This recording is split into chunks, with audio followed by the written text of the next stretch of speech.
ये आश्चर्य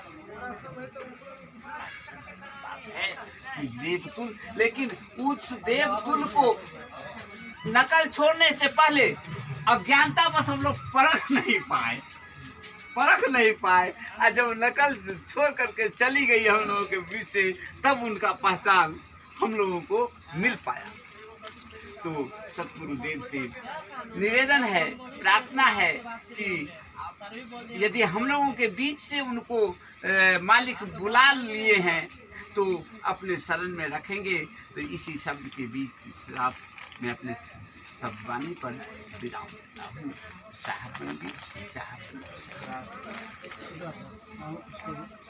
सब प्राप्त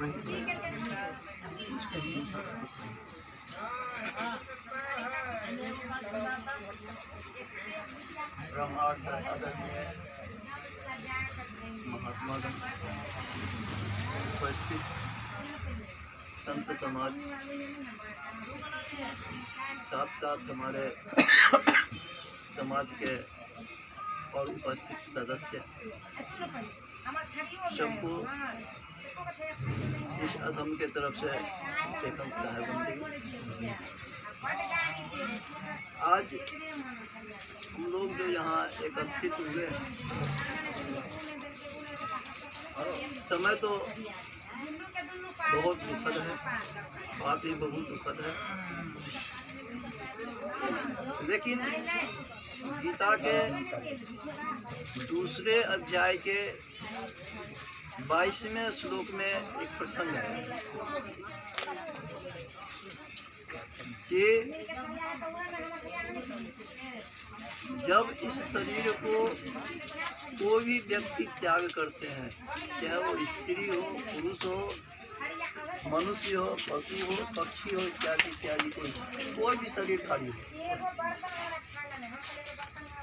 तो उनके आयु के अनुसार वो शरीर जीर्ण हो जाता है। जीर्ण अर्थात बुढ़ापा हो जाता है। भले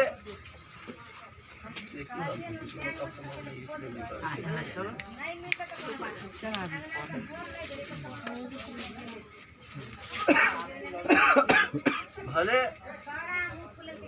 वो कम अवस्था में ही क्यों न अपने शरीर को त्याग दिए हों, हमारे आपके नजर में उनकी आयु कम थी, लेकिन वो अपने अनुसार शरीर को जीर्ण करके ही इस शरीर को त्यागे हैं। ये गीता के दूसरे अध्याय के 22वां श्लोक में मिलेगा आपको। और जिसे हम मौत कहते हैं, वास्तव में वो मौत नहीं है, हम अज्ञानता बस उसे मौत कहते हैं। तो फिर है क्या? जिस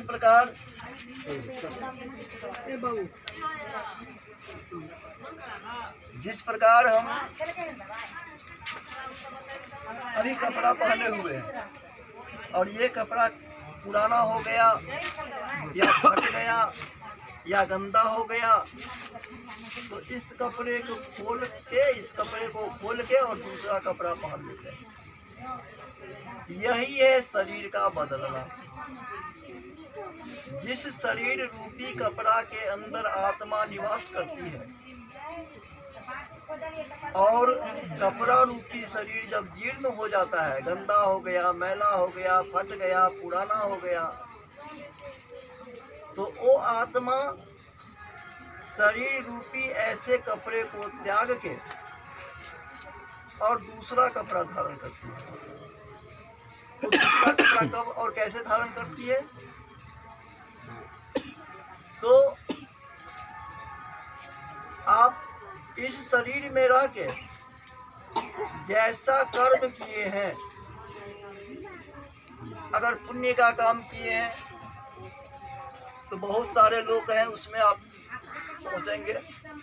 पाप का काम किए हैं तो 28 प्रकार के नरक हैं। अपने पाप कर्म के अनुसार वैसे नरक में आपका वास होगा। दूसरी बात है, गीता के दूसरा अध्याय के 23वां श्लोक में कि जिसे हम कहते हैं कि वो मर गए, वास्तव में मरे वो नहीं, मरा तो शरीर। सदगुरु कबीर साहब भी इस बात का पुष्टि की है। माया मरी न मन मरा, मरी मर गया शरीर, आशा तृष्णा ना मरी, यों कथि गया कबीर। मरता है ये शरीर, जब इस शरीर से आत्मा निकलती है, मैं गीता के अनुसार कर रहा हूँ, जब इस शरीर से आत्मा निकलती है तो उस समय तक जो आपके अंदर गुण अवगुण है वो सारे के सारे को लेके आत्मा साथ निकलती है, और जिस शरीर में प्रविष्ट करती है, जिस शरीर में वो प्रवेश करती है अपने कर्म के अनुसार, उस शरीर में उसका वो गुण और अवगुण अवस्थित हो जाता है, उसमें चला जाता है, और इस प्रकार उसका अगला जीवन यापन शुरुआत होता है। एक तरफ यहाँ समाप्त हुआ तो दूसरा जीवन उसका शुरुआत हो जाता है वहां से। आत्मा अमर है, अविनाशी है, जिसे न तो कोई शस्त्र काट सकता है